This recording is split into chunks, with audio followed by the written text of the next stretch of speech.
You know, when I was in junior high, back in the dark ages, my best friend and I had a conversation. I remember it very distinctly, where we said, wouldn't it be cool if they did a Godzilla movie with all the computer technology we have now? Now, keeping in mind that the computer technology when I said this was nowhere near what the computer technology is today, but still to us it was like mind-blowing.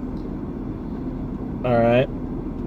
I think this was just a little bit before Jurassic Park, I think. I could be wrong. But I just remember that conversation distinctly because it is an excellent example of be careful what you wish for. Because I've gotten that. I've gotten it 3 times. And each time, the film has been some variation of god-awful, or worse, unbelievably boring. Okay? The 97 Godzilla, the Matthew Broderick Godzilla, is god-awful. Nobody is going to debate that fact. And these last 2 have just been the dullest, most generic things I have ever seen. And in my opinion, quite frankly, boring is sometimes worse than bad. Because a bad film can at least be entertaining. I mean, again, the Matthew Broderick Godzilla is a fucking mess. But I don't think anybody will deny that it has its entertainment value just for how fucking terrible it is.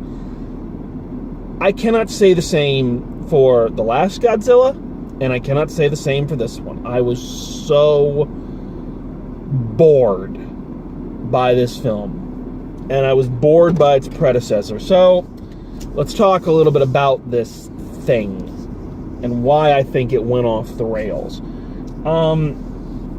Now, the question that I'm sure must be asked is, is this worse than the first one? Because I really didn't like the first one. And I have to grudgingly say, no, it is not. It at least the human characters that we are stuck with for the majority of the film are a little bit more interesting than Captain Quicksilver, the Scarlet Witch, and their Child of the Corn. So in that aspect, yes, the human characters are a little bit more bearable. They're a little bit more proactive, and a little, and I want to make sure I'm stressing this, a little more interesting. Please do not take that as a recommendation. It is simply me being fair. However, if I'm being fair, there is a place where the original, meaning the 2014, I think is when it came out, the 2014 Godzilla movie, when it has something over this one, in that its plot was at least coherent. Monsters show up, guy's trying to get back to his family while monsters show up. Okay, done, in the books, easy to follow. And that, I think that is where these things go so wrong. Is that they have such, I don't know if it's contempt, but they have such disregard for all the things that make a Godzilla film awesome. A Godzilla film should be, above everything, fun. Fun, light, airy. It's a giant monster movie, and even when the stakes are high, there should still be that cartoony, feel to it. Hence, why one of the best Godzilla movies in the past years were the Pacific Rim films. Yes, they had stakes, they had emotional drive, but it was all done in that realism that is slightly heightened to go, okay, this is still a party, this is still fun. I think of the Avengers this past year, and the stakes of that film. And yet it was a cheer-worthy, let's have a good time, sorry for the glare. sorry for the go there. Let's have a good time, slugfest. Not these movies. No, these movies suffer from the same problem that the X-Men films have suffered from. And they are taking themselves so motherfucking seriously that there are just sometimes I do just want to look at them and go and use that Joker line. Why so serious? Now, on the one hand, it is an interesting way to take it, where you're talking about what, kind of like when they did with the Avengers, or more fittingly, what they did with Batman v Superman, and dealt with the issue of what would the world be like after a giant monster attack when they discover there are more of them. What would the reactions be? But much like Batman v Superman, it just takes what could be an interesting thing to use as a framing device for a story and just bludgeons you to motherfucking death with it. Oh. I think this film has more in common with Batman v Superman than it does with anything else. It has the same self-importance. It has the same overblown soundtrack with the choir coming at you to let you know, this is so important. It's, the main attractions are barely on screen. They're on screen more than they were in the last film, so credit where credit's due. But still. So once again, we are left with a very flat, very bland, very tasteless, and I don't mean that in terms of it's, it does bad things, but just it's like a chewing gum that you've chewed and it's just now paste in your mouth.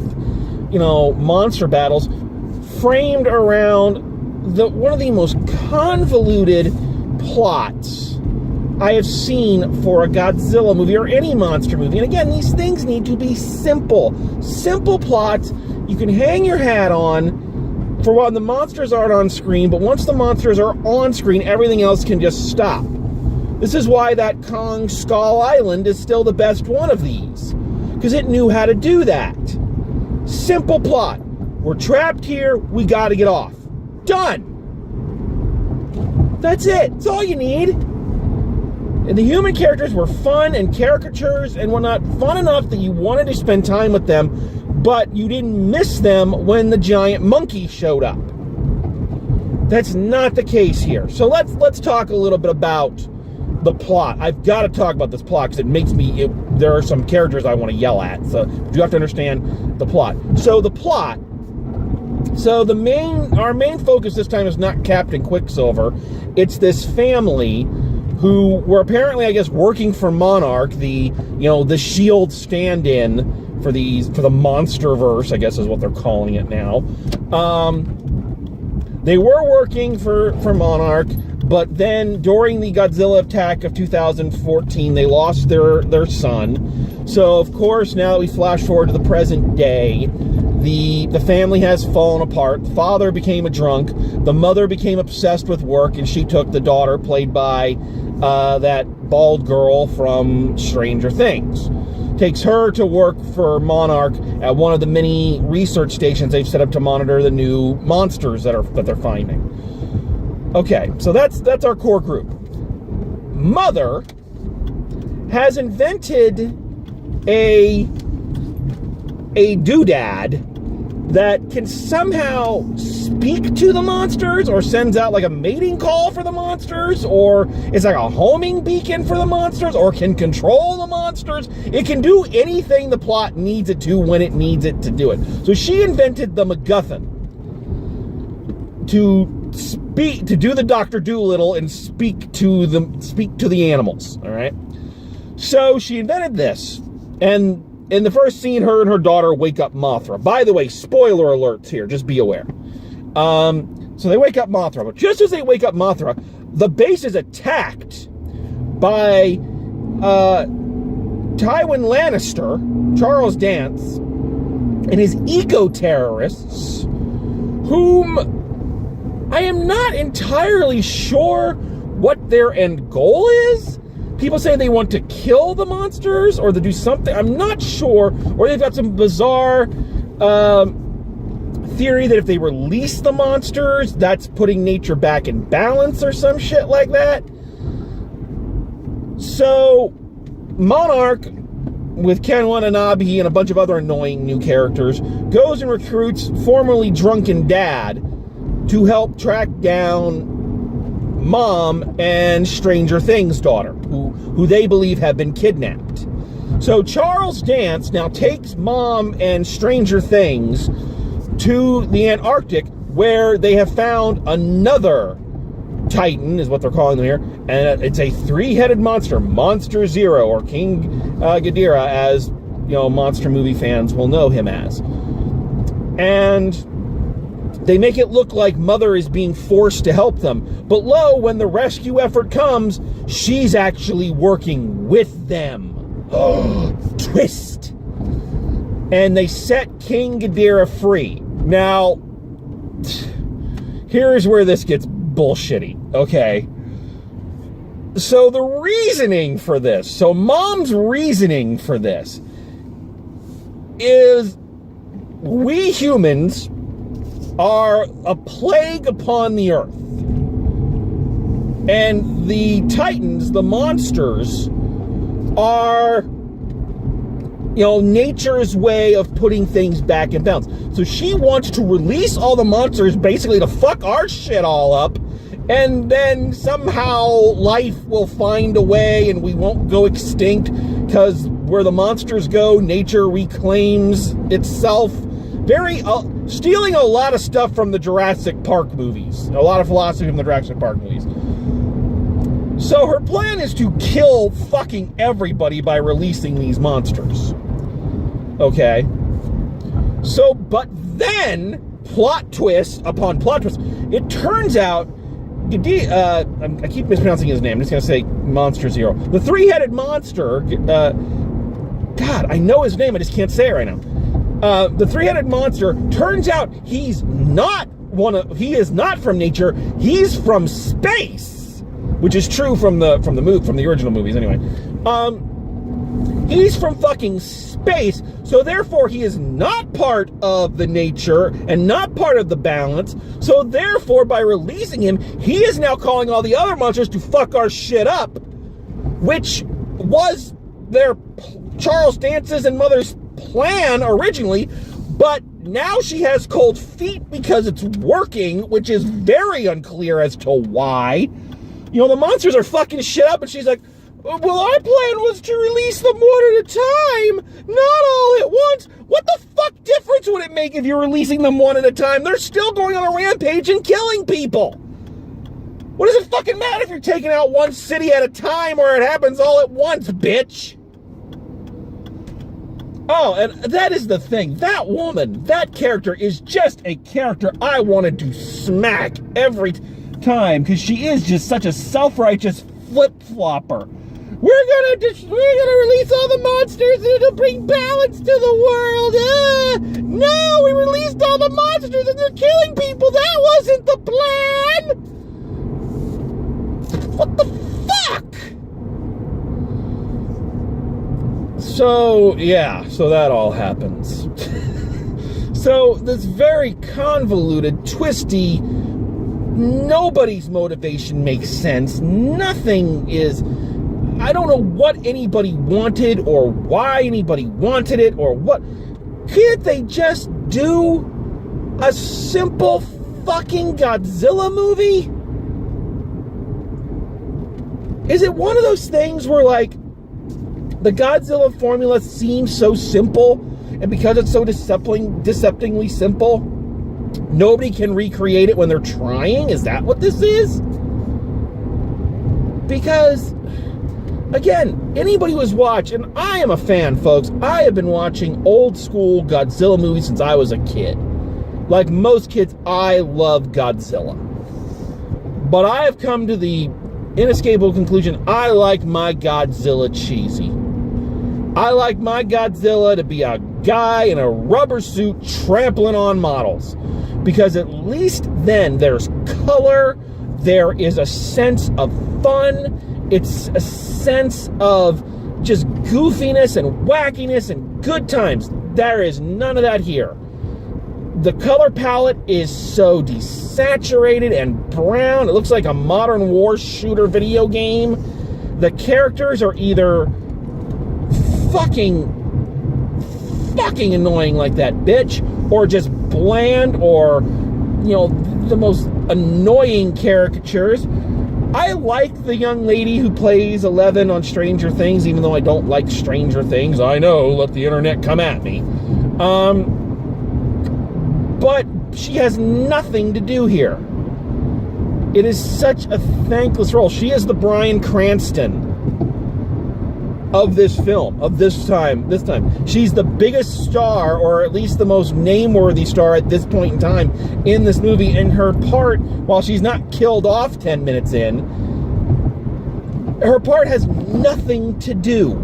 You could have gotten any young actor to play that part. You know, she didn't bring anything special to it. It was so generic. And I think that is this movie's biggest flaw. It is generic. It is flat. It is boring. I could not wait for it to end. And not because it was bad, not because it was insulting, because it was motherfucking dull. And what's funny is that this film has the audacity then to send shout-outs and Easter eggs out to the hardcore audience. For instance, you know one of the things I'm maddest about? This movie had Mothra in it, but it didn't have tiny little Japanese women singing to him to wake him up. That's a thing, damn it.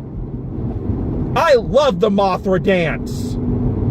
But they had a thing where one of the, I think she was Japanese or Chinese, I cannot tell, I think she was Chinese. One of the scientists working for Monarch is a twin, and her twin sister is running one of the other research stations, and they show pictures, and oh look, I'm from a generation of twins, and we've all worked for Monarch. Oh, it's like, no, that is not good enough.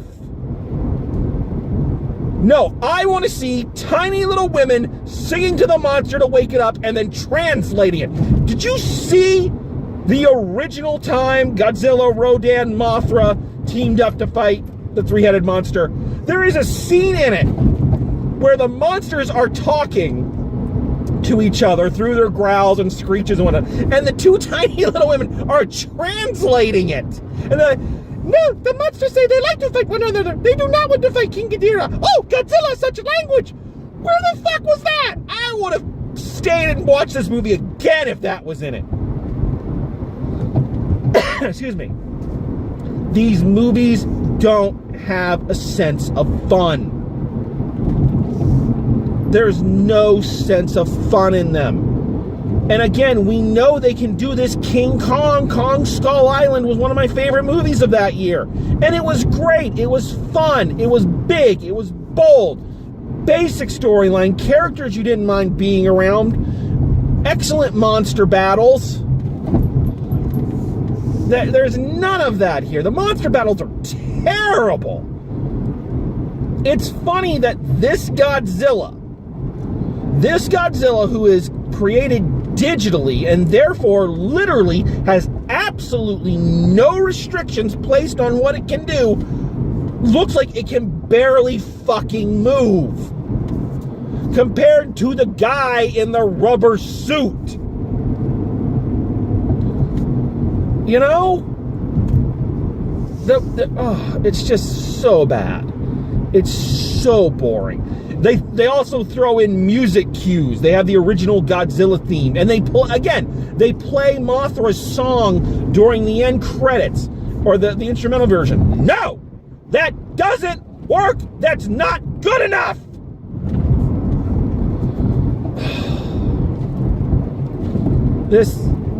These movies are so wrong-headed and dull, and what makes me mad is that people are going to go see it, just like I did, and we're gonna get more of these. I know it has a post-credit sequence to tease future things. The credits themselves tease. Oh, and they want you to know that Godzilla vs. Kong is coming. They want you to know that. They name drop Skull Island like 400 times in this damn thing. They want you to know it's coming. Well, I hope it does. And when it does, I hope they take a lesson from the Kong playbook and make it fun. Make it something I want to sit through. All this movie is a series of really nice screenshots that you can use as wallpaper. That's it. Aside from that, this is not the Godzilla movie you want, folks. If you're a true fan of Godzilla, if you watched all those films, then this is not for you guys. I'm sorry. Because they don't care. They don't care about what made Godzilla great. So, yeah. And the last thing I'm going to say on this is that if we really got to do this, you want a way to make these movies fun. There's a crossover people have wanted to see longer than Godzilla vs. Kong. We've seen Godzilla vs. Kong. No. It's time for Godzilla to be Gamera. I'll just leave you with that. So, this is it. This is officially the last drive home review, probably for the next 2 months, that I'm going to be able to post. As I've said, I'm leaving for the summer tomorrow, and I'm going to go to the movies, and I'm going to review the movies, but not going to be able to upload them till much, much later. So I apologize for that, but it is the way it is. But, so this is, I didn't do the final grade. I am sorry for that. Okay, so before I say my goodbye, final grade for Godzilla King of the Monsters. Well, it started out at a C+. I was about midway through, I was giving it a C+. And then it was going down and down and down. And I'm gonna go a D on this one. This is a D. I'm gonna say a D, just flat D. Not a D+, not a D-. It's not ambitious enough to be an F. You know how sad that is when you didn't try hard enough to fail hard enough. It's so bland. It's a D. So a D for this one. Anyway, so last drive home review for a while. I thank everyone who watches these and enjoys them. I look forward to reviewing some summer movies and being the last person to sound off on them when I get back. So, I hope everyone has a fantastic summer. I hope everyone is happy and safe. And for myself, for my crew, for all the guest hosts, and hopefully some of the guest hosts I'm going to have over the summer, drive safe, and I'll see you at the movies.